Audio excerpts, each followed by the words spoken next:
중요하게 만난 인물이 있죠. 브리스길라와 아굴라 부부를 만나게 되죠.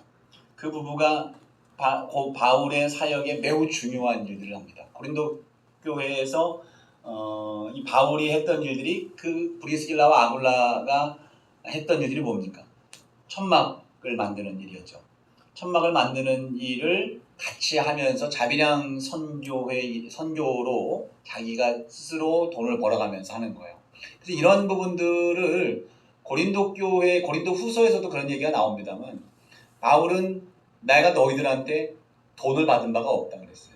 돈을 받지 않고 사례비를 받는 것이 마땅하지만 너희들에게 돈을 받지 않았다. 왜 안 받았는지도 이야기를 하고 있는데, 안 받은 이유는 너희들에게 있어서의 오해를 주지 않기 위함이다. 그러니까 너희들에게 혹시 왜 저 사람은 우리의 헌금을 받아가나, 생활비를 왜 자기가 혼자 뭐 벌지 않고 저러나, 이러한 그 당시에 어떤 제도가 마련되어 있지 않았기 때문에 당시 이제 정서적으로 다들 교회 전담 사역하는 사역자들이 생겨나기 시작했고, 교회 규모가 커져가면서요. 그러면서 그 전담 사역자에 대한 생활비 생계 지원을 이제 교회에서 해줬단 말이죠. 그런 가운데에서 고린도 교회도 그러한 유형과 시스템을 정착을 시켜야 됐음에도 불구하고 바울은 나는 받지 않았다.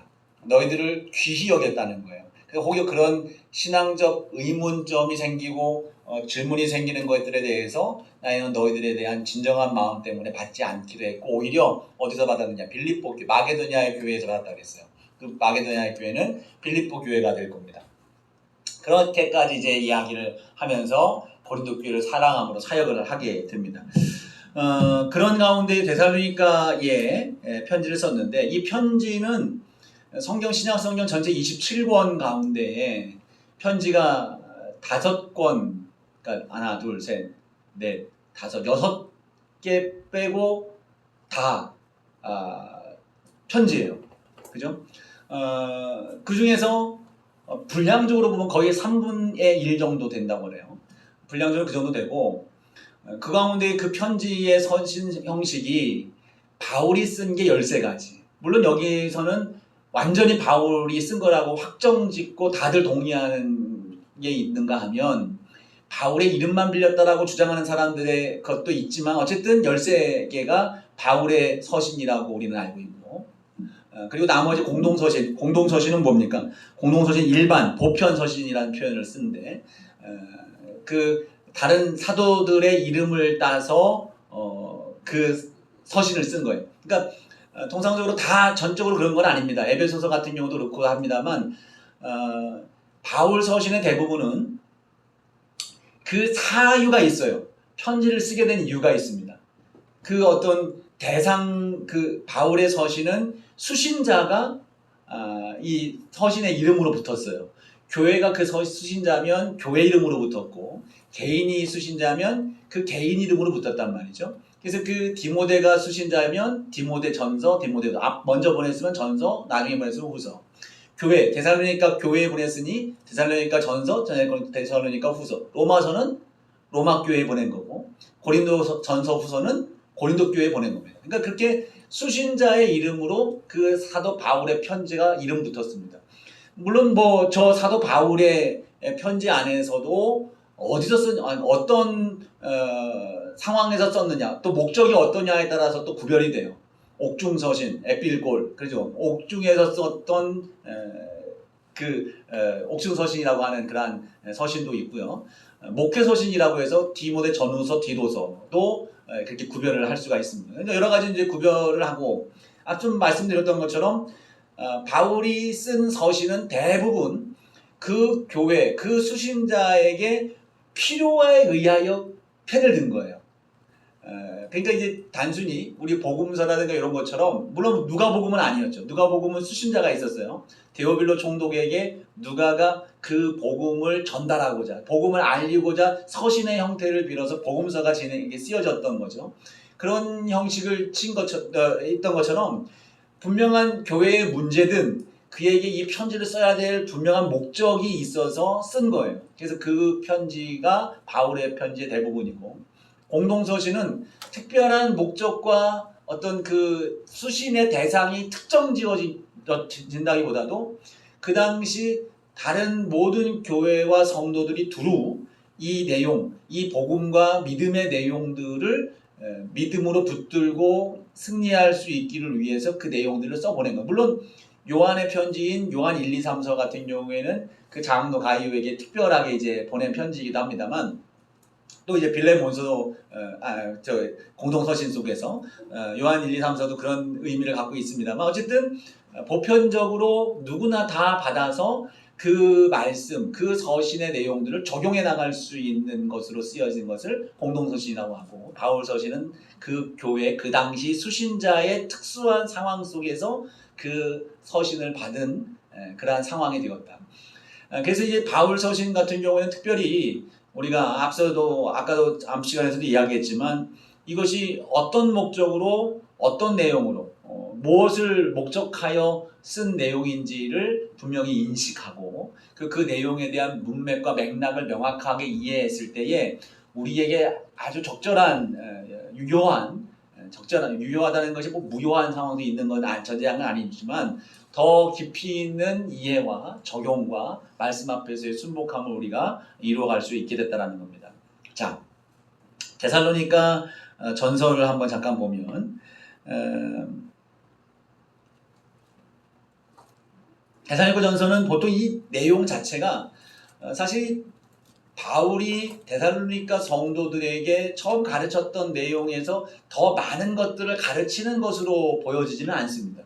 그들에게 기쁨의 서신으로서 기쁨으로 감사를 전하고 그들의 믿음을 다시 한번 다지는 차원으로서의 보낸 서신이지 않겠나라고 그렇게 판단이 돼요. 앞서 그들의 기쁜 소식 1장 말씀에 보면 그들이 성숙하고 우상을 버리고 예수님의 재림을 간절한 마음으로 기다리고 있는 그 모습을 기뻐하고 칭찬하면서 편지를 시작을 하죠. 그러면서 그 뒤에 내용들, 2장 내용들을 보면 그 이후에 바울이 자기가 어떻게 사역을 담당했고 그 이후에 빌립보에서 어떤 일들이 있었고 이러한 것들, 또 자비량 선교를 하고 있고 이런 개인의 선교의 내용들에 대한 것들을 함께 공유하는 그러한 내용들로서 서신을 이어가고 있습니다. 하면서 이제 유대인들이 핍박을 계속하고 있음에도 그 핍박 데살로니가 교인들과 헤어지게 되고 함께 더 시간을 갖지 못하는 이유가 이제 유대인들의 핍박이고 이런 어려움들 때문이다라고 그렇게 이야기를 하면서, 내가 지금 너무나도 듣기 좋은 디모데에게 너희들의 소식을 들었다, 너무 기쁘다 하면서 내가 너희들을 간절히 원하는 것처럼 너희도 나를 간절히 원하고 기다리고 있다는 사실을 들으니 내 마음이 너무 기쁘다라고 하는 그 내용들을 담고 있습니다. 다만 4장과 5장 말씀, 5장 쪽에 넘어오면서 정말로 지금 이제 재림을 기다리는 믿음의 삶을 살아갈 때에 유의해야 될 것들이 무엇인지에 대해서 그 내용들을 짚어갑니다.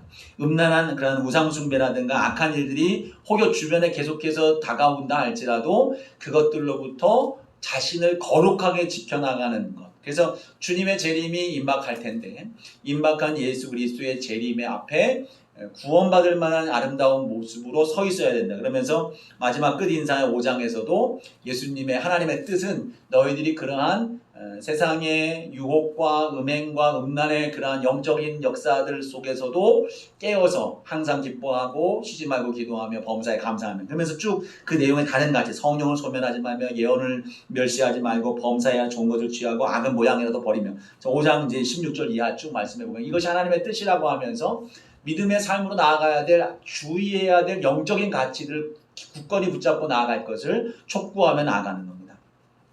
그러면서 이제 데살로니가 후서도 이제 나아가는데, 사실 이 후에 또 이제 다른 소식을 이제 접했을 거예요. 다른 소식을 접했을 텐데 이 접하는 과정 속에서 데살로니가 교인들은 그 믿음의 여정이 길지 않았고, 그리고 그들이 붙잡았던 그런 신앙의 한 중심 속에 무엇이냐? 예수님이 곧 다시 오신다라고 하는 재림신앙이 매우 강하게 자리 잡고 있었던 거예요. 그러니까 데살로니가 후서에도 보면 이러한 재림신앙에 있어서 그 데살로니가 교인들에게 나타나는 잘못된 모습들을 지적해 나가는 거예요. 이 두 가지 모습들이 있을 거예요. 그 예수님의 재림에 대하여 간절한 마음으로 자신들의 신앙을 거룩하게 지켜나가고 힘써 바라보고 있는데, 근데 사람들이 하나씩 주변에 죽게 되는, 자기 생명을 다해서 죽어가는 사람들이 생기면서 한편 마음속에 이거 뭐지? 예수님이 왜 아직 안 오시지라고 하는 의문이 들 수 있을 거예요. 또 하나의 문제는 뭐냐면 예수님이 곧 오실 거라고 하는 그 믿음이, 이 재림 신앙이, 임박한 재림에 대한 신앙을 갖고 있다 보니까 그들의 마음속에 어떤 생각이 있느냐, 이제 더 이상 일할 필요 없다는 거예요. 우리가 모여서 일하지 않고 그냥 예수님이 오실 것에 대해서만 우리가 기다리고 하면 뭐 그러면 되지 않겠는가, 있는 거 있으면 먹고 기다리면 되지 않겠는가, 이런 마음들이 있는 거예요. 그래서 데살로니가 후서에는 너희들이 일하지 않으면 안 된다는 거예요. 주님이 오실 때에 그 오시는 것은 우리의 성실함 속에서, 우리의 삶의 일상 속에서 지켜내는 믿음, 그러한 거룩함 속에서 주님이 오시는 그 주님을 만나야 된다는 것을 우리 강조하고 있는 것입니다. 그래서 예수님의 재림, 최후 심판 곧 너희들에게 주어질 것인데 거기서 분명하게 잃지 아니하는, 일하기 싫으면 먹지도 말아라. 그러니까 일하면서 너희들이 그 마지막 때를 준비하는 것이 정말로 예수님의 가르침을 온전히 지키며 그 마지막 때를 준비하는 아름다운 모습이라는 사실을 데살로니가 후서에 강조하고 있는 것입니다. 그래서 사실 지금 이 데살로니가 후서만 바르게 알고 있어도 이제 뭐 임박한 종말론, 그죠? 종말론에 사로잡힌 사람들이 모든 삶을 포기하고 모든 전 재산을 자기가 몸담고 있는 이단의 그 모임에 다 쏟아부으면서 그 마지막 때를 막 준비하고 있는 이것을 면할 수가 있게 되는 거 아닙니까? 그러니까 성경을 모르니까, 성경을 곡해하고 있는 잘못된 지도자들에 의해서 믿음이 훼손되고 하나님의 거룩으로부터 멀어지는 일들이 나타나게 된다는 것이 매우 안타까운 일이 아닐 수가 없습니다. 자, 이 다음에 봐요. 이런 상황 속에서 고린도 교회에서 데살로니가 후서를 썼어요. 근데 여기서 갈라디아서까지 여기서 바울이 기록을 합니다. 갈라디아서를 쓰는 이유는 아까 제가 언급을 했어요. 갈라디아서 2장에 나오는 이야기를 보면 그 근거는 바로 이 갈라디아 교회 첫 번째 1장에서부터 막 그런 이야기들을 하는데 이 갈라디아 교회를 2차 선교 여행을 하면서도 되짚으면서 왔잖아요. 여기 보시면 이 비시디아 안디옥 지역을 거쳐왔단 말이죠. 걸어서 그 지역을 쭉 돌아보면서 교회를 거쳐왔어요. 그때까지 아무런 문제가 없습니다.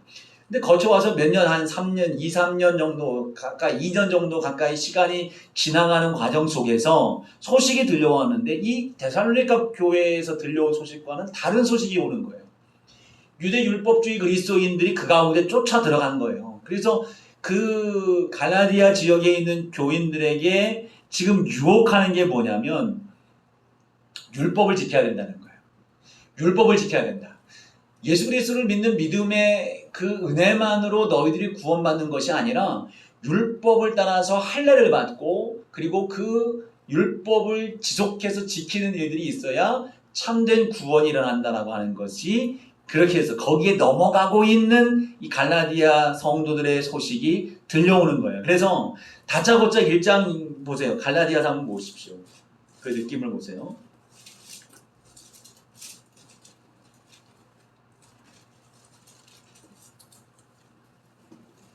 갈라디아서 보면 자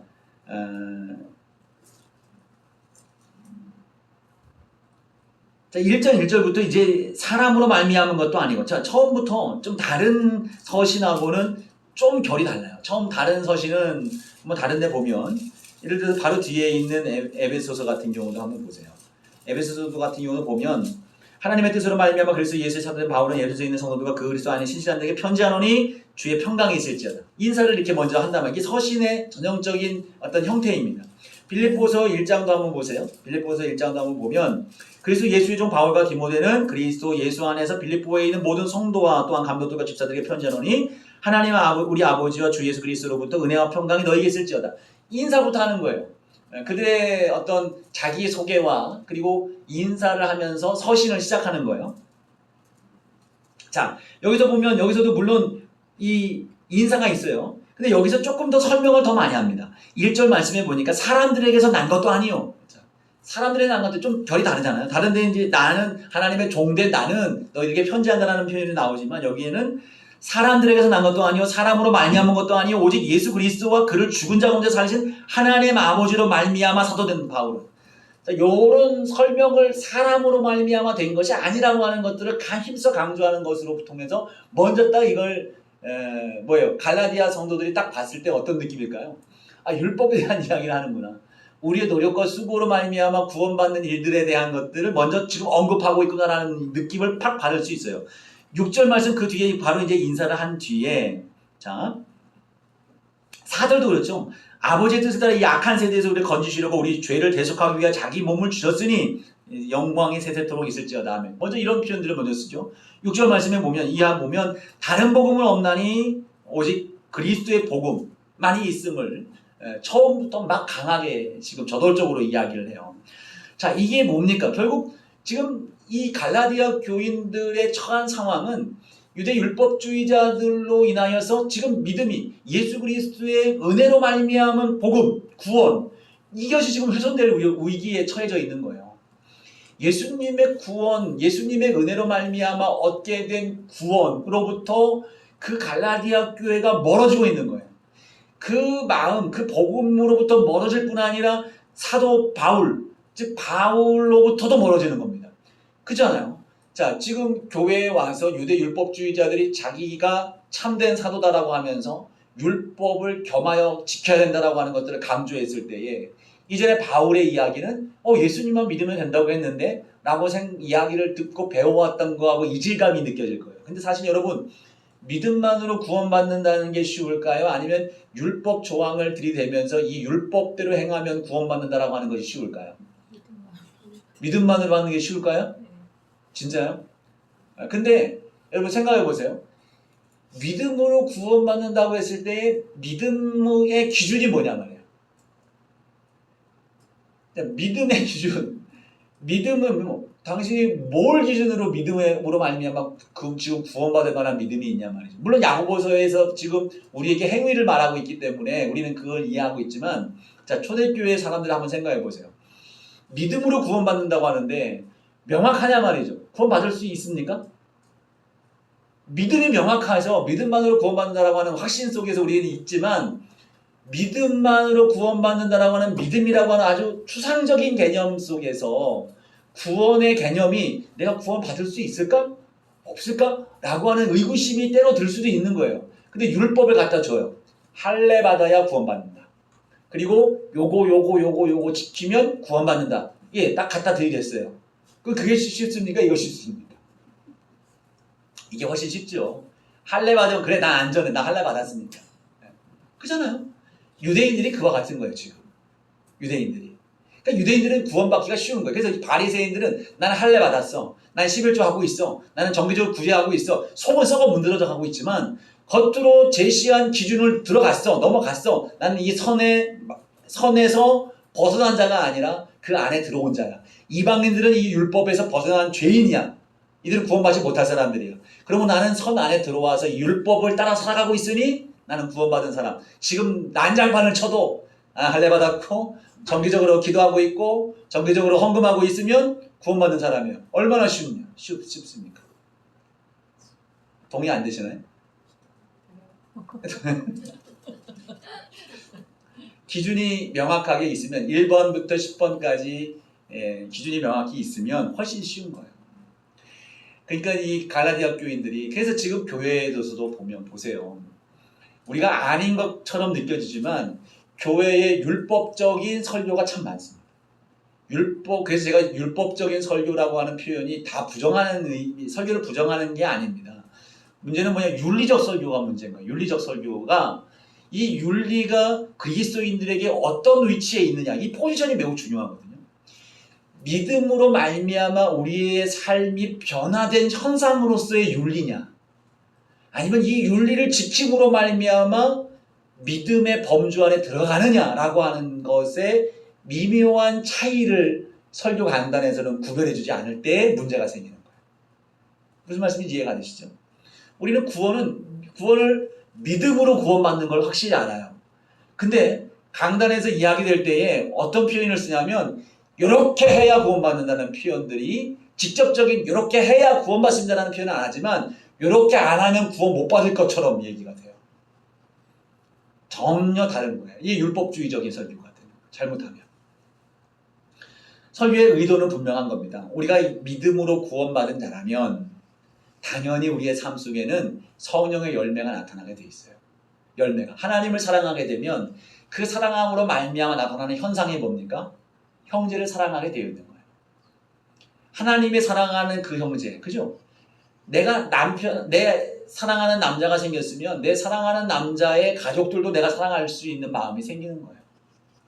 그런 마음, 그잖아요. 하나님을 사랑하면 하나님이 낳은 새로운 자녀들을 나 또한 사랑할 수 있게 되는 겁니다. 잠재적, 모두가 예수 믿든 안 믿든 모두가 하나님의 자녀들 아닙니까? 예, 그래서 하나님을 사랑하는 것과 이웃을 사랑하는 것이 동시적 계명인 겁니다. 또 이것이 우리의 믿음의 증거. 야고보서에 보면 너의 믿음을 내게 한번 증명해봐라. 내 믿음을 나는 행위를 통해서 증명해 보이겠다. 행위를 해야 믿음으로 듣는다는 게 아니라 나는 믿음 있는 삶으로서 내 삶은 자연스럽게 이런 의와 선을 추구하고 거룩을 따라가는 삶으로 살아가게 된다는 거예요. 요한일서도 그것이 강력하게 나타납니다. 요한일서 말씀도 너희가 구원받았느냐? 구원받은 백성이냐? 그렇다면 너희들에게는 구원받지 않을 때의 모습이 나타날 수가 없다는 거예요. 거기서 명확하게 얘기를 해요. 자, 그것이 차이가 생기는 거예요. 그래서 유대 율법주의자에게 넘어가는 이유가 바로 거기에 있는 거예요. 구원받는 게 수월합니다. 같은 맥락으로 이 구약 성경에 보면 사사 시대의 마지막에 이제 사무엘이 사사가 되잖아요. 근데 사람들이 왕정 통치를 원합니다.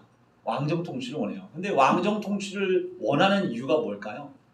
왕정 통치를 원하는 이유는 하나님 앞에 어떠한 잘못된 속의 모습으로 있어도 다른 나라로부터 침탈을 왕이 지켜주는 거예요. 근데 사사시대의 역사를 보면 자기들이 하나님 앞에 잘못을 하면 어김없이 하나님은 외부 세력을 통해서 이 이스라엘을 압제하게 만들어 놓는 거예요. 고난으로 그들을 이끌어가는 겁니다. 그러니까 내가 기도하는 것에 따라서 응답을 언제나 해주셔야 되는데 우상은 언제나 나가면 응답을 줘요. 바알신 가가지고 재물 좀 던지면 비가 내리고 햇빛을 준다고 믿어요. 근데 하나님은 어떻습니까? 죄를 짓고 하나님 앞에 나아가서 잘 되기를 바라면 응답해 주시란 말이죠. 안 해주시는 거예요. 먼저 그 문제를 해결하라고 하시는 거죠. 이게 싫은 거예요. 이게 마음에 안 드는 거예요. 그래서 그들은 그 마음속에 이 죄가 어느 정도 있어도 내가 원하는 나의 삶의 지경을 지켜줄 수 있는 왕이 필요하고 적당하게 내가 죄를 지었어도 구하는 대로 응답해 줄 수 있는 신이 필요한 거예요. 그러니까 우상으로 자꾸 나가는 거예요. 이해가 되시죠? 이해가 되시죠? 자꾸 내가 죄를 짓기 때문에 우상으로 가는 거예요. 죄를 안 지으면 우상으로 갈 수가 없는 겁니다. 그리고 자기가 자꾸 뭔가 죄를 지었기 때문에 죄를 지어서 보호받지 못하는 내 인생이 아니라 그럼에도 불구하고 왕은 항상 있어 나를 지켜줄 수 있는 왕이 있는 게 그래서 조금 내가 세금을 더 내고 내 자녀들이 군사로 나가도 나는 그것을 원한다고 해서 사무엘에 가서 왕을 달라고 하는 거예요. 근데 이 사무엘이 불편해하죠. 나를 싫어해서 내 통치가 싫어서 이러는구나 했더니 하나님이 뭐라고 합니까? 너를 미워서 해서가 아니라 나를 싫어해서 나를 버렸다고 했어요. 뜬금없지 않나요? 왕정 통치, 국가 시스템을 왕정으로 해달라는데 그게 왜 하나님 버리는 거냔 말이죠. 그러한 내막이 그 안에 담겨 있는 거예요. 그러니까 우리가 율법주의가 좋은 이유가 윤리적인 삶을 사는 것이 더 믿음 생활에 있어서 수월한 이유가 막연한 믿음의 범주 속에 내가 죄인이냐 아니냐를 구별할 수 없는 상황 속에서 선을 딱 그어주는 거예요. 너 할례 받았으니까 구원받았어. 너 11조 하니까 구원받았어. 주일 예배 드리니까 구원받았어. 주일 예배 안 드리면 너 구원 못 받아. 딱 구별해버리니까 나는 예배 드리니까 구원받아. 이거 큰일 날 거 아닙니까? 이런 것들이 율법주의의 맹점이며 그리고 유혹할 수 있는 중요한 요소가 되는 유혹할 수 있는 그 힘이 될 수 있는 거예요. 자, 그래서 갈라디아 교인들이 그래서 왜 넘어갈까? 왜 우상숭배할까라고 하는 의구심이 좀 풀리시죠? 그것이 자연스러운 우리의 삶 속에 나오는 거예요. 우리의 삶 속에. 갈라디아 교회들이 그런 속에 있으니까 여기에 대해서 명확하게 던지고 있는 거예요. 지금 나의 복음이라고 얘기하는데 바울의 복음, 내 중심이라고 하지만 그 바울이 전한 왜내 중심 내 복음이라고 표현하는 이 것이 매우 이기적이고 자기 복음이냐 아니라는 거죠. 자기가 전하는 복음을 얘기하는 거예요. 그리고 다른 잘못된 복음을 전하는 유대 율법주의적 복음들을 거짓 복음이라든가 뭐 다른 복음이라는 표현을 쓰잖아요. 그걸 구별하기 위해서 바울의 복음, 나의 복음이라는 표현을 쓰고 있는데 그러한 과정 속에서 2장에서 지금 보는 거예요. 지금 율법주의, 율법에 대한 해당되는 것들은 이미 사도들에서 다 이야기가 끝난 부분이야. 내가 그것 때문에 사도 베드로에게도 책망했더니 책망을 받을 수밖에 없는 상황이 있는 것이 마땅한 모습이야라고까지 이야기를 하게 되는 겁니다. 그러면서 이어서 쭉 나오는 것이 율법, 그죠? 이전에 있었던 것, 이전에 잘못된 것들, 그러니까 자유하는 자, 그러니까 율법과 은혜를 계속해서 비교하는 거예요. 율법과 은혜를, 그래서 갈라디아서는 로마서의 초기 버전이라고 볼 수 있어요.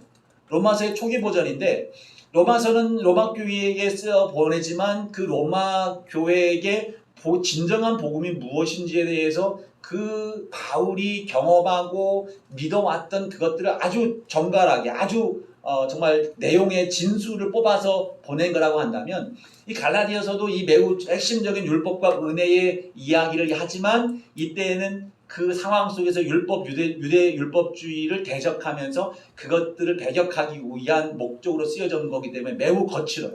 매우 거칠고 매우 강합니다. 어조가.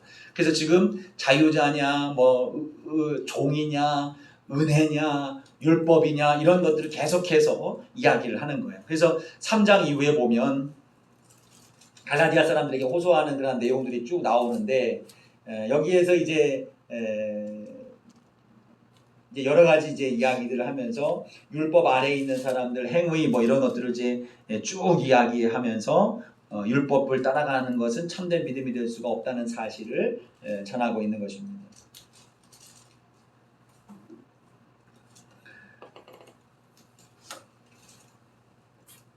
이 갈라디아서를 예전에 우리가 전에는 한번 이 부분들을 내용들을 쭉 이제 깊이 있게 한번 깊이라기보다도 조금 더 안으로 더 들어가서 이야기를 나눴었는데 뭐 오늘은 그거는 넘어가도록 하겠습니다. 그 다음에 여기서 이제 갈라디아서까지 썼어요. 갈라디아서를 쓰고 이제 고린도 지역 다음에 다시 바울이 넘어간 지역이 어디입니까? 에베소로 다시 돌아갑니다. 에베소로 나가서 여기서 브리스길라와 아굴라와 함께 이제 에베소로 가는데요. 에베소에서 즉 2차 전도 여행의 목적을 어떻게 했다고 했습니까? 바울이 계획이 무엇이었어요? 에베소에 가서 복음을 전하는 것이 바울의 첫 번 계획이었습니다. 계획이었기 때문에 바울은 브리스길라 아굴라와 함께 에베소로 건너와요. 아시아로 건너와요.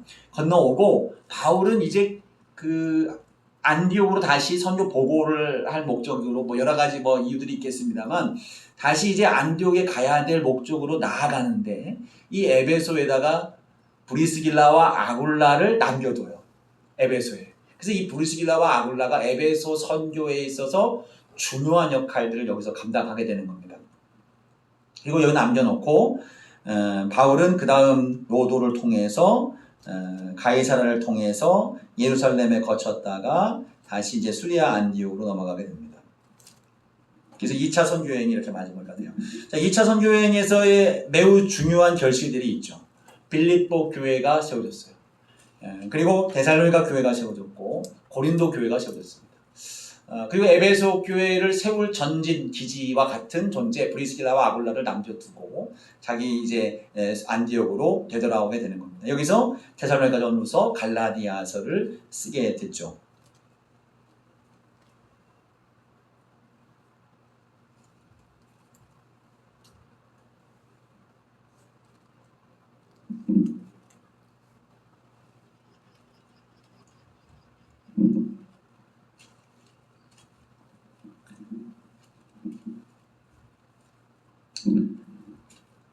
자, 그 다음에 이제 3차 선교여행이에요.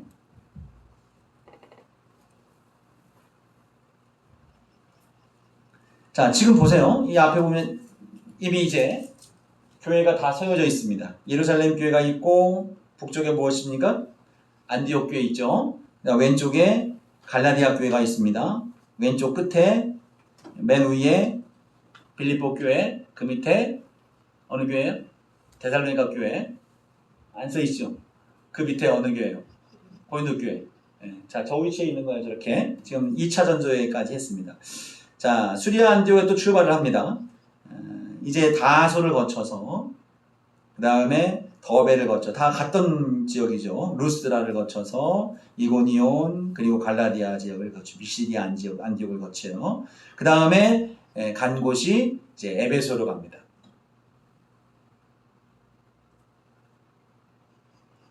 자, 에베소에 누구를 남겨뒀다 그랬어요? 네? 누구를 남겨뒀어요? 에베소에? 아까 2차 전도 여행 때? 좀 전에 얘기했잖아요. 좀 전에. 브리스길라와 아굴라. 고린도에서 같이 사역하던 브리스길라와 아굴라를 이제 자, 뭐 디모데가 떠났다가 들어왔다가 신라가 여기 데살로니가에 남았다가 돌아오고 뭐 이런 것들은 사실 막 복잡하고 막 이해가 뭐 다 외울 수는 없어요. 근데 교회 개척에 중요한 역할을 했던 이런 사람 정도는 우리가 기억을 해줘야 된다. 예. 자, 에베소에 이제 도착을 했습니다. 자, 에베소에 도착을 해서 이제 3차 선교 여행은 2차 선교 여행 때 하지 못했던 아쉬움이 가득한 에베소에 나아가서 그 에베소 교회를 세울 목적으로 또 그 전에 각 교회를 돌아다니면서 그 교회를 더 견고히 세울 목적으로 1차 전도 여행은 이제 갈라디아 지역과 이쪽 그 내용, 그 아시아 지금 현재 아시아의 그쪽 안쪽 내용, 그 수리아와 가까운 지역에 있는 지역들 요것을 돌아다니면서 복음을 전하는 거였다면 비시디아 지역 이런 데를 갈라디아, 비시디아 뭐 이런 지역을 다녔다면 2차 선교 여행은 에베소를 공략하고 아시아 지역을 이제 선교하러 나아갔는데 아시아 그쵸 그 아시아뿐 아니라 이제 자 각 여행마다 그러니까 2차, 3차 여행은 다 선교했던 지역을 다시 한번 다 돌아보는 거예요. 돌아다니면서 그 교회의 믿음을 견고하게 세워나가는 것이 가장 첫 번째 깔려있는 목적입니다. 두 번째 목적은 에베소에 가서 이번 두 번째 선교 여행 때요. 에베소에 아시아에 가서 선교하려고 했는데 아시아도 안 되고 북쪽도 안 되는 선교의 제한 속에서 마게도냐로 지나갔어요. 유럽 지역으로 넘어갔습니다. 마게도냐에 있는 빌립보와 데살로니가를 전도했고 교회를 세웠고 아가야 지방에 있는 고린도 교회가 세워졌어요. 돌아오면서 에베소에 다시 아시아에 있는 에베소를 들려서 자기와 함께 동역했던 동역자 브리스길라와 아굴라 부부를 그곳에 남겨놓고 2차 여행을 마무리를 하죠. 그리고 3차 선교 여행은 처음 두 번째 2차 선교 여행 때 하지 못했던 아쉬움이 남았던 에베소, 그래서 브리스길라와 아굴라를 남겨놨던 에베소를 가서 복음을 전하는 거예요. 교회를 세워가는 겁니다. 그렇게 할 것이 이제 두 번째, 첫 번째는 뭐였어요? 교회마다 돌아가는 거였어요. 그 다음에 에베소를 선교하는 것이 두 번째 목표였고, 또 하나는 뭐냐면 예루살렘 교회에 심각한 이 가뭄으로 인해서 흉년이 들었어요. 그래서 고난이 있는 그런 여정 속에서 마게도냐 지역, 아가야에 있는 지역, 아시아의 형편 괜찮은 지역 교회들을 돌아보면서 그들로 하여금 헌금을 거두고 헌금을 받아서 연보라 그러죠. 그 헌금을 받아서 예루살렘 교회에 전달해 줄 목적이 세 번째 목적이었어요. 이러한 마음을 가지고 세 번째 전도 여행이 시작이 되는 겁니다. 전도 여행을 시작하면서 자, 이 에베소에 바울이 도착했을 때에 이 에베소에 있었던 브리스길라와 아굴라 부부가 얼마나 기뻤겠습니까? 18장 말씀에 그런 내용들이 이제 에베소에 도착했던 내용들이 나오는데 자, 이 에베소에 도착하고 나아갔을 때에 이 아볼로라는 사람을 만나게 돼요. 아볼로는 어떤 사람이냐면 여기 보시면 맨 밑에 보면 점 하나 있죠. 알렉산드리아라고. 이게 이집트에 있습니다. 이집트인데 이 출신 아볼로라는 사람. 여러분 고린도전서 보면 나는 개바파다, 나는 바울파다, 아볼로파다라고 하는데 아볼로가 등장을 하죠. 이때 여기서 브리스길라와 아굴라가 아볼로라고 하는 청년을 만나요. 근데 이 청년이 막 언변이 좋아요. 설교를 잘한단 말이죠. 근데 그걸 보니까 이 사람이 제대로 알지 못하는 걸 보고 브리스길라와 아굴라가 데려다가 아볼로를 가르칩니다. 복음을 제대로 가르쳐요. 그리고 그 이후에 이 아볼로를 어디로 파송합니까? 고린도로 파송을 하는 거예요. 그래서 고린도의 목회자로서 사역했던 사람이 아볼로예요. 그래서 고린도 교회의 분파가 되어졌을 때 나는 게바파, 베드로파다. 베드로는 누구예요? 예수님의 수제자라고 하는 그러한 그 전 초대교회에 영향력 있는 그러한 교회의 수장으로서의 베드로, 나는 베드로파야. 그 위대한 훌륭한 큰 목사님이 좋아. 그죠? 아볼로파다라고 하는 건 뭐야? 난 지금 목사님이 좋아. 설교 잘하셔. 이 목사님은 설교의 은혜가 돼서 난 이선 목사님이 좋아. 라고 하는 거죠. 그 다음에 바울파다. 무슨 소리야? 이 교회를 개척한 바울 목사님이 난 제일 좋아. 그리고 또 누구 있어요? 또 하나. 고린도전서 안 읽으셨군요. 예수파다. 나는 예수파다. 예수파. 야, 무슨 소리야? 예수파야. 나는 예수. 너희는 다 그렇게 다른 사람들을 좋아하지? 나는 예수만 좋아해. 하면서 사람들에게 파를 만드는 거예요. 이게 다 자기가 선호하는 사람들에 대한 파를 만들고 있지만 사실 그 선호하는 선호도에 따라서 그런 파가 만들어졌을까요? 아니요. 자기 당을 만드는 거예요. 자기 당. 이거는 그냥 명분이에요. 내 패거리를 만드는 거예요. 내 세력을 만드는 거예요. 그죠? 사실 그렇게 팔을 만드는 사람이 아볼로를 끝까지 사랑할 수 있습니까? 아볼로보다 설교 잘하는 사람이 있으면 dem방 그쪽으로 갈 거예요. 그럴 겁니다. 예수파는 뭐 다릅니까? 예수파는 예수님이 자기가 팔을 만들라고 했어요? 예수파를 만들면 안 되죠. 팔을 만들면.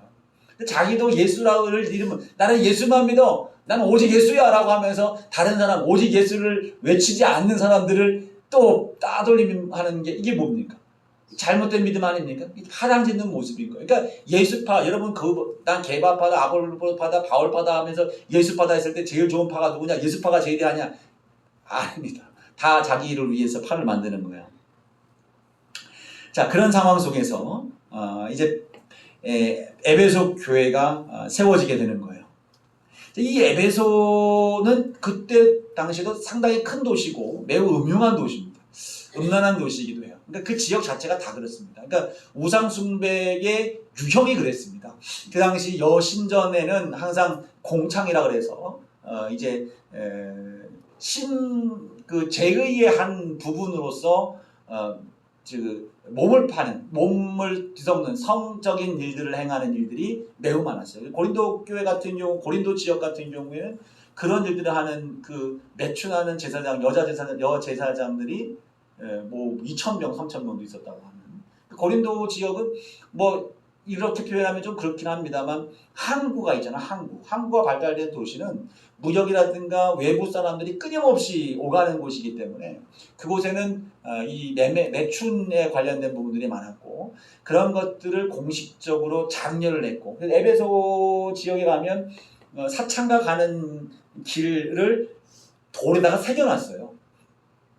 그럴 정도로 다 그렇게 공연을 하고 인정하면서 그렇게 했단 말이죠. 그걸 이제 자신들이 믿는 신 제의하는 일들에도 당연한 것처럼 받아들이는 일들을 그렇게 했던 것을 볼 때 얼마나 음란하고 얼마나 악했겠습니까?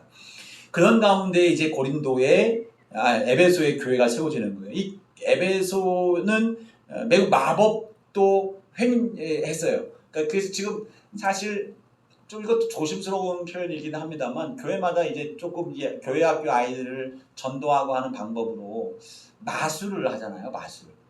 마술도 하고 이렇게 하는데 사실은 마술이 그다지 좋은 건 아닙니다.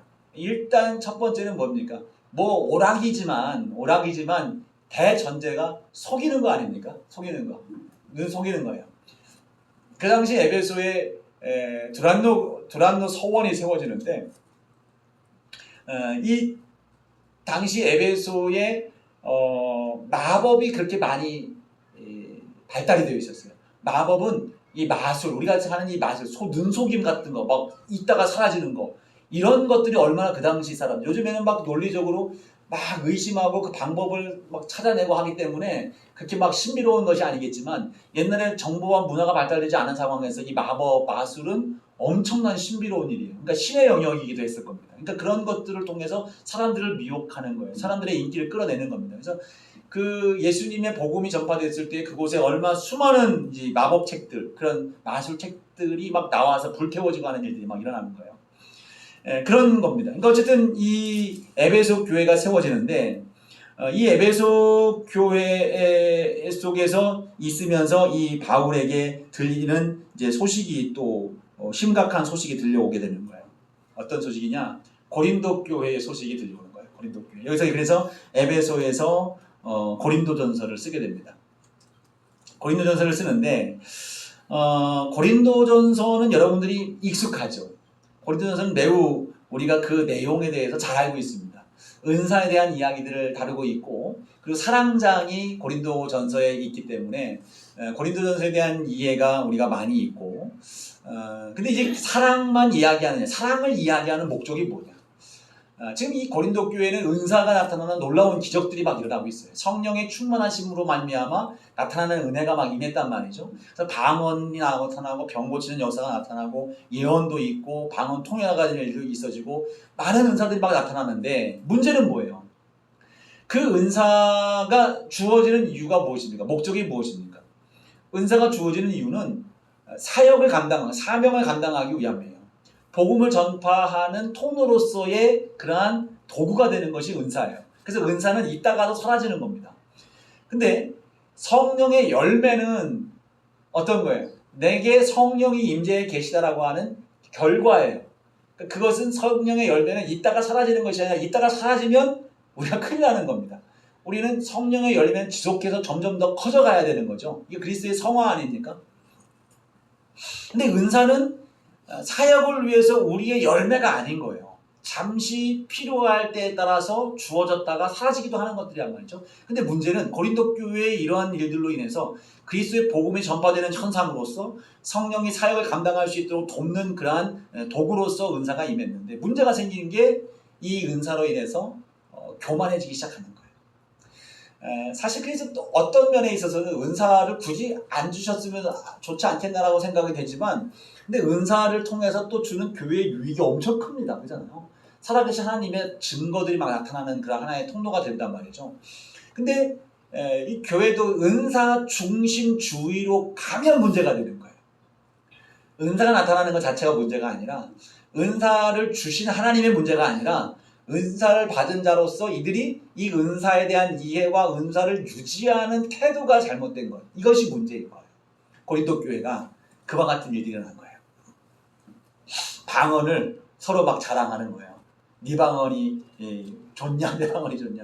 근데 이게 그잖아요. 옛날에 저희 경험을 가만히 보면 우리도 자유롭지 못한 거예요. 저 고등학교 때 처음에 방언을 받았는데 그 초급 방언이죠. 초급 방언. 랄랄랄랄라 하면서 따따따따따따 하면서 그죠? 근데 이 따따따따따 하면서 옆에 있는 사람은 썰라하는데 막 부러운 거야. 따따따따따따 옆에 원래 막 언어를 막 한단 말이죠. 근데 따따따따 막 들려. 따따따따따따따따 이 사람은 고급이고 나는 초급인 거예요. 느낌이 그런 거예요. 이 따따따 하는 게 이게 은혜가 감사한데 처음에 감사하다가도 이게 부러운 거예요. 그러다가 이제 어느 순간 하나님이 또 언어를 바꿔주시지만 그 다음부터 이게 언어가 바뀌면 교만한 마음이 생겨요. 따따따따따따 하는 편의 사람을 쳐다보면서 이렇게 쳐다보는 거예요. 아주 저급하구만, 이제 초보구만, 기초구만, 뭐 이런 거예요. 뭐 저희 고등학교 때 그 학생부 애들끼리 같이 막 기도를 하는데 누구 목소리가 큰지 막 경합을 하는 거예요. 일부 야 누구 목소리가 크게 기도하는지 해보자 이게 아니에요.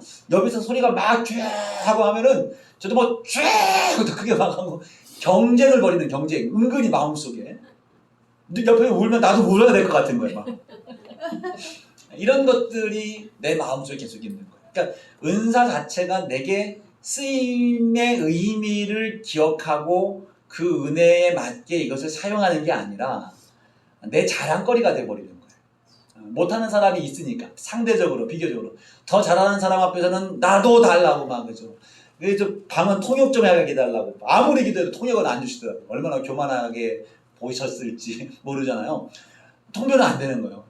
뭐 물론 뭐 통역은 자체는 뭐 의미가 여러 가지 있죠. 정말 들었을 때에 그 언어적인 것들이 막 풀어져 나올 때도 있겠지만 사실 자기 방언은 자기가 이미 통역하고 있다고 볼 수 있는 거 아닙니까?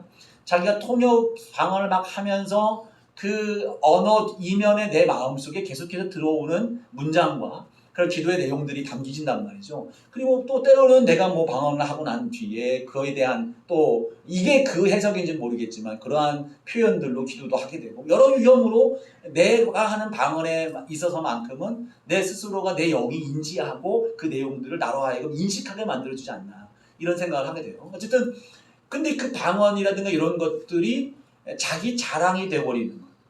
자기 자랑이 되고 이것이 나의 어떤 나를 지지해 줄 수 있는 그런 사람들을 모으고 자기의 것들을 먼저 앞세우다 보니까 무질서한 현장이 되는 거예요. 고린도 교회. 그래서 은사를 이야기하면서 예언을 먼저 하는 사람이 먼저 해라. 예언한 사람이 끝났거든. 그 다음 예언 사람이 또 오면 예언. 그 순서도 정해주는 거예요.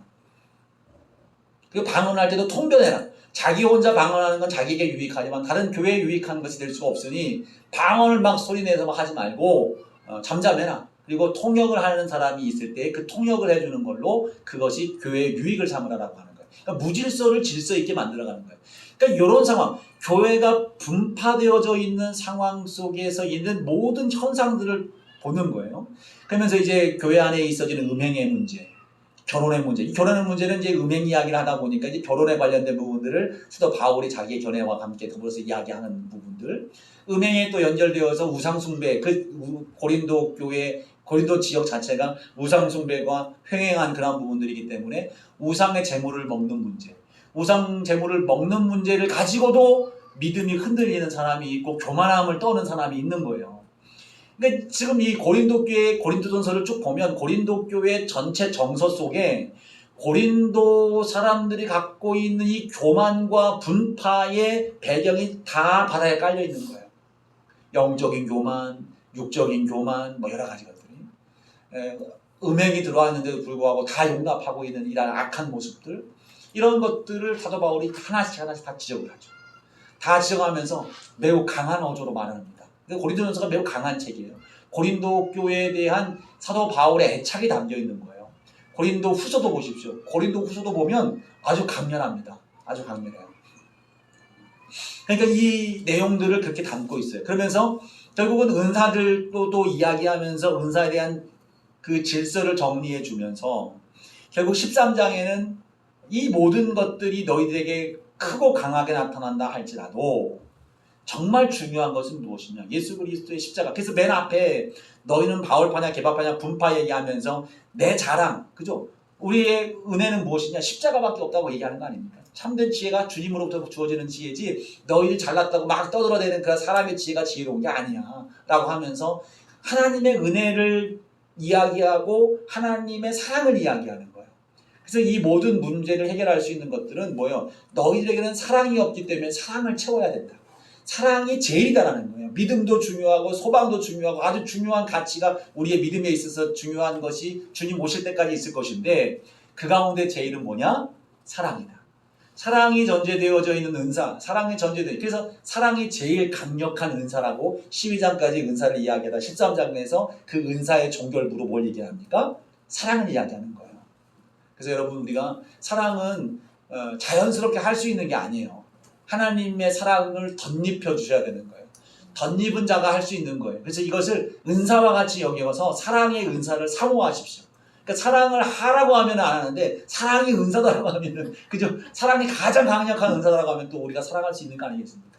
더 사랑을 위해서 여러분 구하고 사랑을 하는 것이 여러분 가장 위대한 은사라는 것을 여러분 알고 그렇게 해나가는 이걸 지금 바울이 가르치는 거예요. 그러면서 부활에 대한 부분들, 재림신앙에 대한 부분들, 부활에 대해서 고린도 교회 사람들에 대해서 의심하는 경우가 있는 거예요. 그 헬라 철학 자체가 그런 영향들이 많아요.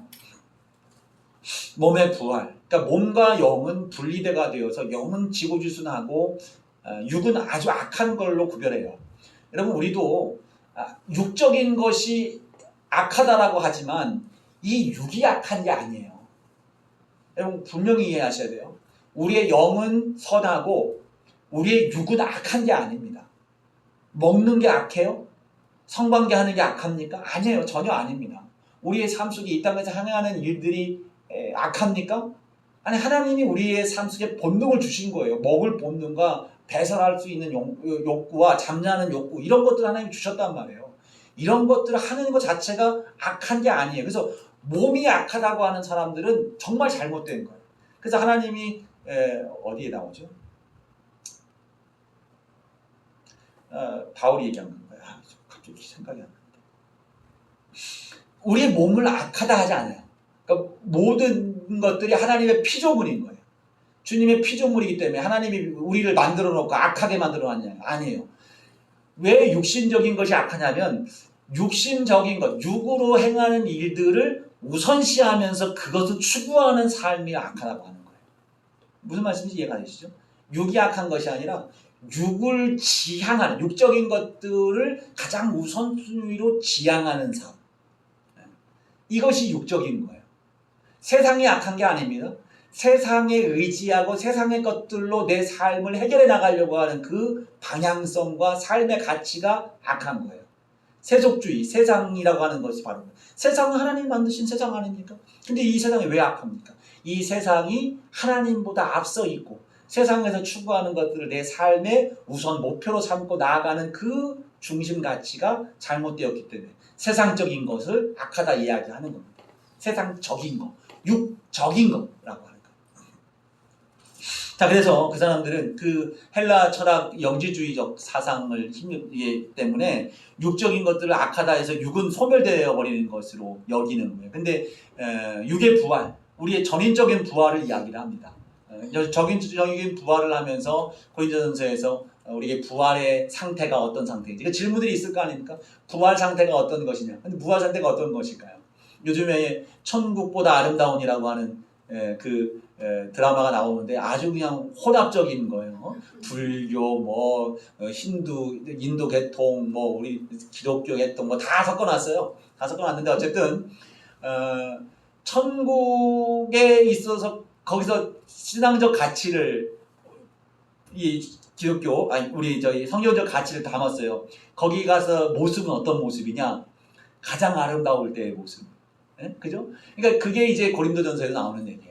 가장 아름다운 하나님의 가장 선한 모습. 우리는 어떤 모습으로 그 나라에 갈 수 있을지 모르지만 하나님의 가장 아름다운 것, 가장 귀한 것들로 그 모습을 우리가 갖지 않겠느냐라고 하는 전혀 우리가 상상할 수 없는 모습으로 우리를 그렇게 우리가 그 모습을 입고 나갈 거다라고 하는 걸 얘기하면서 부활에 대한 확실성을 이야기를 하죠. 증거, 예수님의 부활을 받고 예수님의 부활의 첫 열매가 되어서 우리 모두가 부활할 것이다. 이것을 확신이 있게 전하고 있는 거예요. 고린도 교회의 전반적인 문제, 그리고 그들의 의문, 질문들, 그리고 그들의 문제를 개선하고 새로운이 아니죠. 정말로 추구하고 이루어야 될 아름다운 가치, 그 사랑을 향해서 그들에게 복음을 전하는 것, 그것이 고린도 전서인 겁니다. 근데요, 이 다음에 고린도전서를 보냈어요. 강하게 이야기를 했어요. 훈계를 했습니다. 훈계를 했는데 그건 또 하나 중요한 게 이제 고린도전서 8장에 나오는 우상 제물에 대한 부분들 얘기 나왔죠. 우상 제물 먹는 거에 대해서 우상 제물 먹는 귀신에게 제사했던 걸 먹는다고 해서 귀신 들리는 게 아니고 우상을 숭배하는 건 아니다. 믿음 있는 자는 먹어도 상관없다. 근데 문제는 뭡니까? 믿음 없는 자가 그것으로 인해서 시험 들 것 같으면 먹지 말라는 거예요. 근데 그 문제로 끝나면 좋지만 믿음 없는 자가 믿음 있는 자에게 그 우상제물을 아무렇지도 않게 먹는 사람에 대해서 너는 왜 우상제물을 먹냐라고 시비를 걸 수가 있는 거예요. 반대로 우상제물을 마음껏 먹는 사람이 먹지 못하는 사람이 야 그거 다 예수님이 이기신 창조하신 주님이신데 여기에 뭐 휘둘려 먹어도 돼 이렇게 얘기하는 것에 또한 시험 드는 사람이 생길 수 있다는 거예요. 그래서 이 문제를 어떻게 해결합니까? 시험이 되고 문제가 된다면 차라리 나는 안 먹는다. 고기 안 먹는다고 해서 약해지지 않는다니까요. 그거 안 먹겠다. 그러면서 이제 파생되어서 하는 말이 이제 빌립보에서 나오는 말이죠. 나는 낮은 자에게도 처하고 빌립보에서 이 사도 바울의 사상은 그겁니다. 내가 할 수도 있고 하지 않을 수 있어요. 근데 무엇을 위해서? 믿음을 위해서. 구원을 이루기 위해서 낮아질 수도 있고 구원을 위해서 높아질 수도 있다는 거예요. 그들을 구원할 수 있다면 높은 자의 자리에 서서 높은 학식과 그런 지식을 가지고 그 지위 높은 사람들을 나는 만나고 이야기할 수 있다는 거예요. 근데 그것이 아닌 또 낮은 자리에서 그 사람들 구할 수만 있다면 가장 낮은 자리로 내려가서 나는 그들에게 복음을 전할 수 있다는 거예요. 그래서 빌립보서 4장 13절인가요? 뭐라고 합니까? 내게 능력 주시는 자에서 내가 모든 것을 할 수 있다. 이건 그냥 주님이 내게 막 능력을 막 부어주신다는 개념 이전에 그렇게도 우리가 이해할 수 있겠지만 그냥 그보다 더 직접적인 의미는 무엇입니까? 낮은 데로 내려갈 수도 있고 높은 데도 내려갈 수 있고 굶는 자리에 갈 수도 있고 안 받을 수도 있고 그죠? 매우 막 비천한 자로 그렇게 인정받는 것도 나는 할 수 있어 그러는 거야. 그걸 누가 하게 해주시냐? 나의 성적으로는 할 수 없어. 내 자존심으로는 할 수 없으나 누가 해주신다는 거예요? 주님이 능력 주시는 자 안에 난 할 수 있다는 거예요. 이게 이렇게 적용이 돼야지 뭐 기도에 응답받고 놀라운 기적을 행하는 데 있어서 그 능력 그 말씀이 쓰여지는 게 아니라 물론 제가 오해하지 마십시오. 그렇게도 그 말씀이 적용되고 우리가 그 말씀을 붙들고 나갈 수도 있지만 그 말씀의 진정한 의미는 낮은 자리에 내려가서 사람들을 살리는 일에 내가 어떠한 신변의 변화 속에 나는 나아갈 수 있다. 안 먹어도 돼. 굶어도 돼. 자존심 다 무너져도 돼. 하나님이 나와 하시게 하시면 나는 그 자리로 나갈 수 있어. 이것을 고백하는 거예요. 우상제물 먹는 문제도 분명히 그 얘기하는 겁니다. 나는 이것이 고기 안 먹겠다. 고기 안 먹는다고 이게 문제가 되지 않아. 그들을 살리는 일이 더 중요한 일이다. 라고 그렇게 나아가는 겁니다. 그것이 뭘 전제해야 됩니까? 사랑을 전제하는 거예요. 고린도전서는 그래서 니를 사랑하라는 거예요. 13장 하나가 전체를 아우르는 그 배경 속에서 흐르고 있는 이끌어가는 힘과 능력이 되는 거예요. 그러다가 자 이렇게 전했어요. 근데 이 바울 마음 속에는 이게 걱정이 되는 거예요. 고린도 교회가 이 말씀을 듣고 이제 잘 받아들일 수 있는가라고 하는 그런 것을 보냈는데 그 다음에 또 하나 문제가 생겼어요. 더 기가 막힌 소식이 들려오는데 고린도 교회 소식이 또 문제가 들려와요. 바울은 가짜다라는 소식이 들려오니까 바울은 가짜다. 바울은 가짜다. 바울은 참된 사도가 아니야 라고 하는 소식이 들려와요. 그래서 바울이 두 번째 편지를 씁니다. 그게 고린도 후서일까요? 아닙니다. 눈물의 편지라고 하는 여기 보세요. 점점점점 왔다 갔다 했죠. 저게 뭐냐면 눈물의 편지라고 하는 지금 남아있지 않은 편지예요. 이거는 어디에 나오는 얘기냐면 고린도 후서에 보면 눈물의 편지라고 하는 눈물로 쓴 편지라고 하는 말씀이 나와요. 2장에 고린도 후서 2장에 보면 눈물의 편지. 그 눈물의 편지를 가지고 디도가 가서 전달해 줬어요.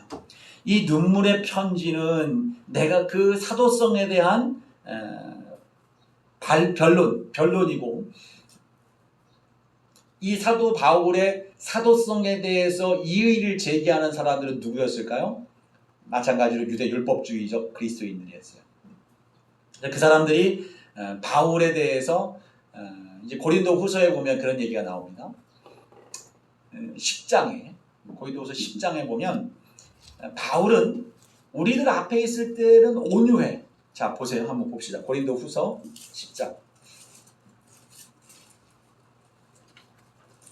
지금 제가 하는 이야기가 전체 내용이라기보다는 그 중심의 골격이라고 생각하시면 돼요. 거기에 이제 살이 붙고 더 의미 있는 말씀들이 덧붙는 거예요. 자, 10장에 보면 이렇게 얘기를 해요. 몇 장이냐. 자, 10장 10절 말씀을 보면 이렇게 해요. 그들은 누구냐면 유대 율법주의자들입니다. 그들은 화려한 이력을 고린도 교회에 들고 왔어요. 이 화려한 이력이라고 하는 것은 언변이 좋은 거예요. 이 아볼로와 같이, 이 아볼로뿐 아니라 다른 잘못된 유대 율법주의와 영지주의적 어떤 사고를 가진 거짓 선지자들이 와서, 거짓 사도들이 와서 고린도 교인들을 미혹하는데 유대 율법주의자들은 언변이 좋은 사람들이 왔어요. 그리고 그들의 삶의 스펙들, 11장에 보면 그 스펙을 딱 얘기를 해요. 얘기를 하는데 어떤 내용들을 이야기하냐면 자기는 이스라엘 사람이고 히브리인이고 다윗의 자손이고 그리스도의 일꾼이다. 이런 표현들을 막 하면서 그 아주 유려한 화려한 설교를 합니다. 헬라적 어떤 그 철학을 근거 수사학적 배경 속에서 그 설교가 매우 화려해요. 근데 이들이 하는 말이 자기를 또 하나 이 사람들이 잘못된 사상을 고린도 교회에 전달할 뿐 아니라 이들이 이 시대에는 앞서 말씀드렸죠. 고린도 교회가 세워지고 이럴 때쯤에, 에베소 교회가 세워지고 이때쯤에 교회가 조직화되면서 규모가 커져가면서 전임 사역자들이 생겨나기 시작했고, 전임 사역을 감당하는 사람들에게는 교회에서 그 생활을 책임져 줬습니다. 그래서 교회마다 그 전임 사역자의 일을 하기 위해서 들어오는, 소위 얘기해서 직업으로서의 사역자들의 일들을 지원하는 사람들이 생겨나기 시작했어요. 그러한 것들 속에서 이제 바울은 끊임없이 고린도 후서에서도 보면 나는 진실하게 너희들을 사랑한다는 표현을 계속 어필을 합니다. 너희들 사랑한다. 그러니까 진정성 있는 그러한 사역자로서의 마음을 전달을 해요. 근데 이 자기의 직업을 위해서 들어온 사람들은 어떤 마음일까요? 진정성이 없겠죠. 정말로 그 교회를 사랑하는 마음이 없는 거예요. 약한 겁니다. 있겠죠. 복음을 갖고 구원받은 사람들이라고 자식 스스로 자부하고 있으면 그 복음에 대한 열정도 분명히 있을 겁니다. 근데 이게 그럴 수 있을까 싶은데, 실제로 미얀마에 선교하는 선교사님의 이야기를 들어보면, 미얀마 선교사가 신학교를 만들었어요. 신학교를 만들었는데 신학교에 지원하는 사람들이 막 온다는 거예요. 근데 신학교에 지원하는 그 미얀마의 불교 국가인데 그렇게 많은 신학생 지원자들이 있을까 싶은데요. 여기에 오는 이유들이 있는 거예요. 먹고 살기 위해서. 먹고 이제 밥 주고 재워주고 하니까 오는 거예요. 그리고 와서, 그리고 여기를 나오면 다른 일반적인 직장 다니는 것보다 한 달 사례비를 그 신학생들에게 지원해준 용돈, 혹은 그 선교사가 사용하는 그 사역을 맡겼을 때에 그 사역자에게 주어지는 한 달 생활비, 이런 것들이 다른 노동자들보다 많다는 거죠. 오히려. 그러니까 그런 마음을 가지고 온다는 거예요. 그래서 많은 부분 중간 다 떨어져 나간답니다. 그 감당 못하고 말이죠. 그런 일들이 있는 거예요. 지금 여기서도 마찬가지 있는 겁니다. 그런 상황 속에서 자기의 화려한 이력을 드러냄과 동시에 자기를 부각시키려면 어떻게 해야 됩니까? 기존에 있었던 사람들을 깎아내리는죠. 깎아내려야 되는 거예요. 그러니까 바울을 깎아내리는 거예요. 그래서 바울을 깎아내리면서 뭐라고 얘기했냐면 10절 말씀을 보세요. 10장 10절 이렇게 말하죠. 그들의 말이 그의 편지들은 무게가 있고 힘이 있으나 그가 몸으로 대할 때는 약하고 그 말도 시원하지 않다 하니.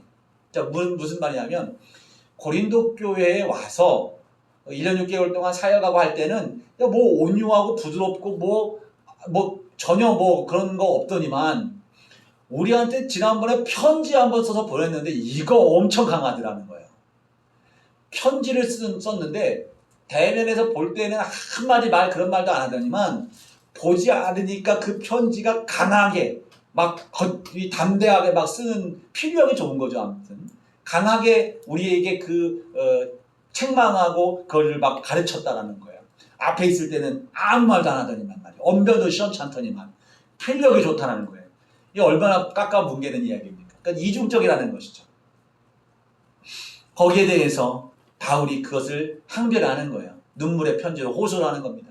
너희들이 내용을 알려지지 않았지만 너희들이 그렇게 주를 떠나는 일이 있어서는 안 된다. 너희들이 잘못된 길로 나가는 그러한 상황이다라고 하는 것. 그렇게 얘기를 해요. 뭐라고 얘기하냐면 11장도 한번 보세요. 11장 보면 자 3절 말씀 보세요. 3절 말씀 보면 11장 3절 뱀이 그 간계로 하와를 미혹한 것 같이 너희 마음이 그리스도를 향하는 진실함과 깨끗함을 떠나 부패할까 두려워하느라. 그러니까 뱀이 하와를 유혹해서 하나님으로부터 멀어지게 만든 것처럼 그 사람들의 복음을 따라가면, 자 4절 말씀도 보세요. 11장 4절도 보면 다른 예수를 전파하거나 받지 아니한 다른 영을 받게 하거나 너희가 받지 아니한 다른 복음을 받게 하는. 그러니까 바울이 전하지 아니한 다른 복음, 다른 영, 다른 예수, 전혀 다른 미혹하는 것들을 얘기해요. 이러한 것들이 그들이 행하는 일이다라는 겁니다. 그래서 이것에 대해서 매우 안타까운 마음으로 바울이 보낸 게 눈물의 편지, 두 번째 편지인데 전해지지 않는, 고린도 후서에 표현하는 바 눈물의 편지가 그 두 번째 편지였어요. 이걸 이제 디도가 갖다 주고 왔는데, 자, 두 번째 편지를 보내고 난 뒤에 바울에게 들려온 또 고린도 교회의 소식이 있습니다. 예, 뭘까요? 이 고린도 교인들이 변화되기 있다는 거예요. 변화됐다는 겁니다. 바울의 그 편지, 눈물의 편지가 그들의 마음을 움직였다는 거예요. 그들의 마음을 움직였다. 그래서 편지를 나중에, 지금 여기서는 아니에요. 예, 눈물로 쓴 편지가 앞에 여기 나오죠. 눈물로 쓴 편지를 보낸 다음에 바울이 이제 미들레네를 거쳐서 아소 거쳐서 드로아를 거쳐서 저쪽 빌립보를 갔을 때에 빌립보에서 그 소식을 들어요. 빌립보에서 그 소식을 듣고 기쁜 마음으로 고린도 후서를 쓰는 거예요. 빌립보에서. 그래서 고린도 후서는 이제 그 있었던 내용들을 이제 다시 되짚는 거예요.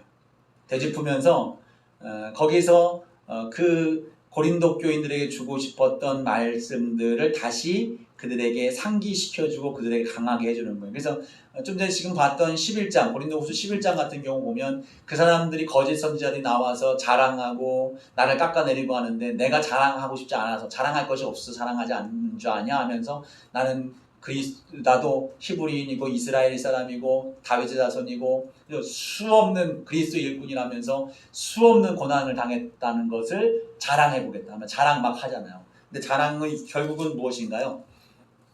고린도후서 12장 넘어가고 13장 넘어가면 결국은 바울이 자랑하고 싶은 거는 자기의 배경을 자랑하려고 하는 것이 아니라 결국은 나는 자랑할 것 딱 하나밖에 없다. 내가 계시도 받고 하나님 보여주신 천국도 보았다. 신비적인 것이라든가 은사에 내가 지금까지 너희들에게 말하지 않은 것은 너희들을 섬기기 위함이라는 거예요. 자, 한 번 더 볼게요. 11장 보죠. 11장 7절. 11장 7절 보면 이렇게 얘기를 해요. 자, 6절부터 보죠. 내가 비록 말에는 부족하나 지식에는 그렇지 아니하니 이것을 우리가 모든 사람 가운데서 모든 일로 너희에게 나타내었노라.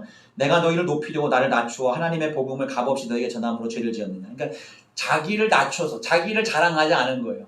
자기를 자랑하지 않은 이유는 너희들을 높이기 위함이에요. 근데 그 바울이 자랑한 한 11장 전체 내용들을 보면 하나님의 신비, 12장도 보면 3층 천을 보고 하나님이 말씀해 주시는 말할 수 없는 신비로운 말씀과 계시를 자기는 받았다는 거예요. 그러니까 너희들 내 앞에서 명함도 못 내밀어 이거예요.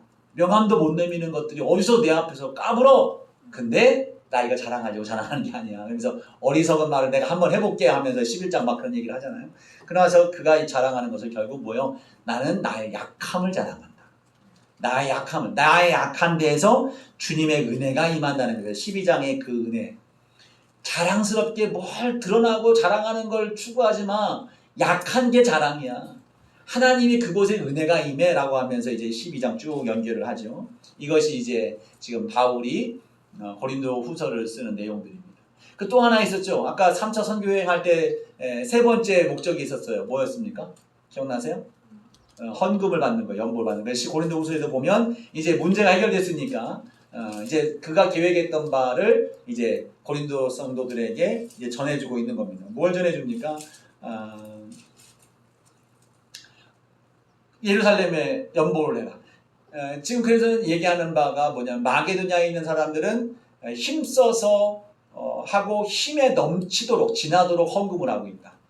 그것은 하나님이 채워주실 것에 대한 믿음과 확신 속에서 행하는 일들이다. 그것이 고린도후서 9장에 나오는 내용이에요. 하나님이 채워주실 것이니까. 고린도 교회들도 이미 연보를 한 바가 있습니다.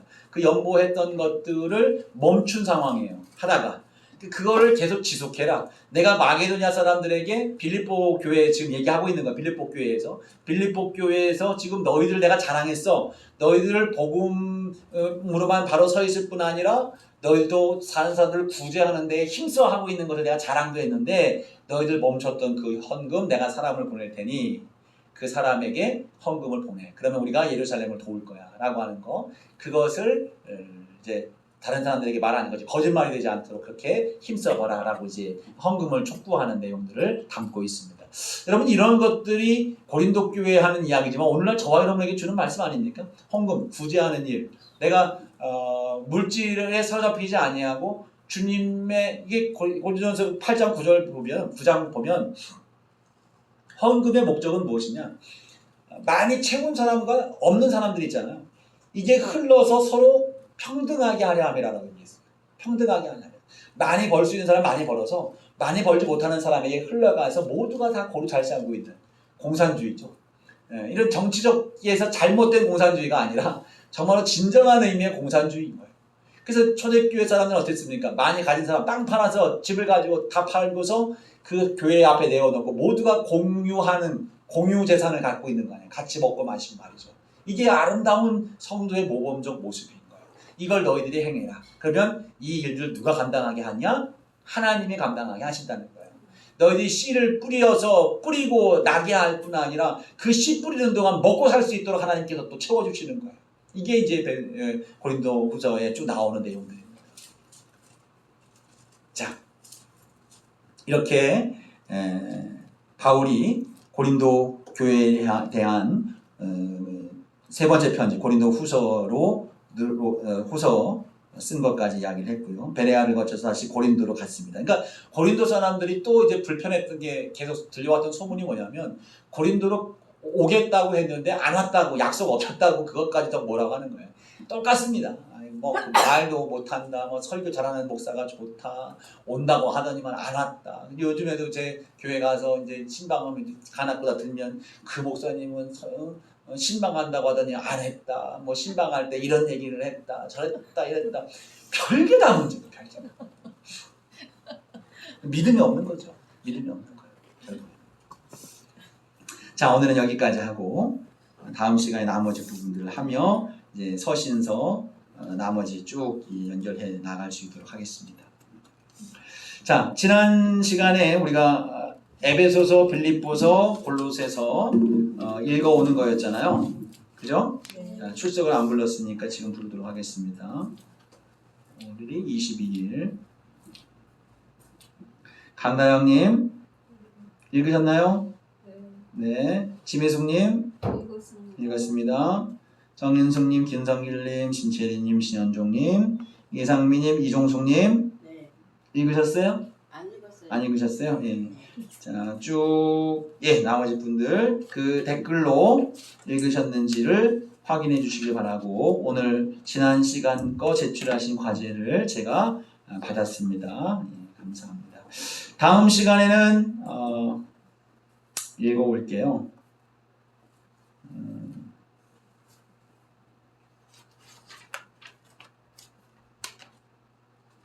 뭐 읽고 싶으세요? 우리가 이미 이제 연초에 정한 바가 있긴 한데요. 자, 조금 많이 갑시다. 디모데 전후서, 그리고 빌레몬서. 디모데 전후서, 빌레몬서. 디모데 전후서는 디도서까지 읽읍시다. 디모데 전후서, 디도서. 이거 지금 목회서신인데요. 여러분들 우리가 그리스도의 일꾼으로서 세워지는 데 있어서 목회서신을 우리가 깊이 묵상을 해야 됩니다. 그냥 단순히 이와 같이 해야 되는구나 라고 하는 정도가 아니라 내가 정말로 그와 같은 그런 사명을 감당하는 자로서 그와 같은 삶을 살아낼 수 있도록 나를 그렇게 세워가는 거예요. 주님의 도우심으로. 그것을 묵상하면서 목회서신 디모데 전후서, 디도서 읽으시고 빌레몬서까지 4권입니다. 숫자는 4권이지만 분량은 매우 짧습니다. 읽으시고 특히 빌레몬서는 여러분 이 오네시모와 빌레몬이라고 하는 사람의 인물이 등장을 하죠. 빌레몬과 오네시모의 마음, 그 입장, 어떠한 마음, 어떠한 태도인지를 여러분 한번 좀 더 묵상을 해올 수 있는 그러한 시간을 가지십시오. 제가 상황에 따라서 여쭤보긴 하겠는데 어쨌든 뭐 그거 한번 나눌 수 있으면 나누겠는데 그 부분들을 꼭 기억하셔서 빌레몬서에 나오는 인물 중심의 마음을 한번 헤아려 보는 거예요. 예를 들어 내가 오네시모라면 그 편지에 담겨져 있는 내용에 따라 내가 움직일 때 어떻게 되겠다. 내가 빌레몬이라면, 내가 바울이라면 그런 태도로 한번 빌레몬서를 묵상하는 겁니다. 예, 그것이 과제입니다. 다음 시간에 뵙겠습니다. 수고하셨습니다. 감사합니다.